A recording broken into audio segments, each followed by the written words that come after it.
I'm going to tell you a story today that you simply cannot afford to miss. It's about two mountains, two climbers, and the invisible enemy that might be stopping you right now. Our story begins in the vast, unforgiving Himalayas, not with Mount Everest, but with two neighboring peaks, Mount Aspiration and Mount Doubt. Two legendary climbers, Kai and Arjun, decided to climb them simultaneously. Arjun chose Mount Aspiration. He was meticulously prepared. Every tool, every route, perfectly planned.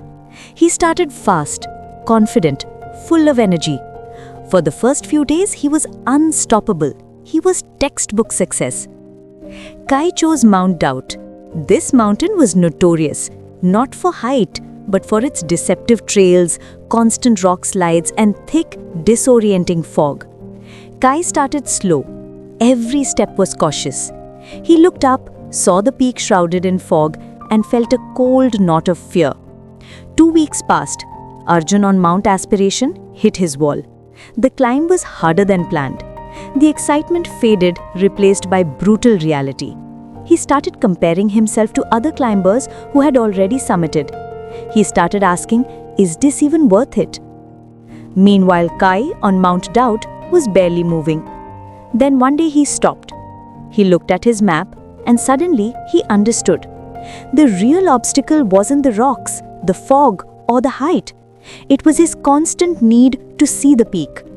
He was so focused on the goal that he was paralyzed by the distance. Kai put his map away. He focused on only one thing, the next 5 steps. Just 5. If he completed those, he'd allow himself to stop. But every time, he found the momentum to take another 5.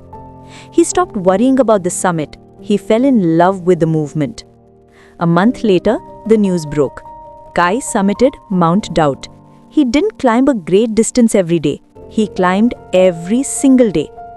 Arjun, on the other hand, was rescued just 1,000 feet below the summit of Mount Aspiration. He was still waiting for the day he felt motivated again. What mountain are you climbing right now? Is it Mount Aspiration, where you have a clear goal but are waiting for perfect motivation? Or is it Mount Doubt, where the fear of the unknown is stopping you? Remember Kai's secret. Stop looking at the peak. Stop waiting for the feeling. Just take the next 5 steps. If this story gave you the courage to take your next 5 steps, hit that like button right now and tell me in the comments, what are your next 5 steps? Subscribe so you never miss another breakthrough story. Let's make that drive unstoppable.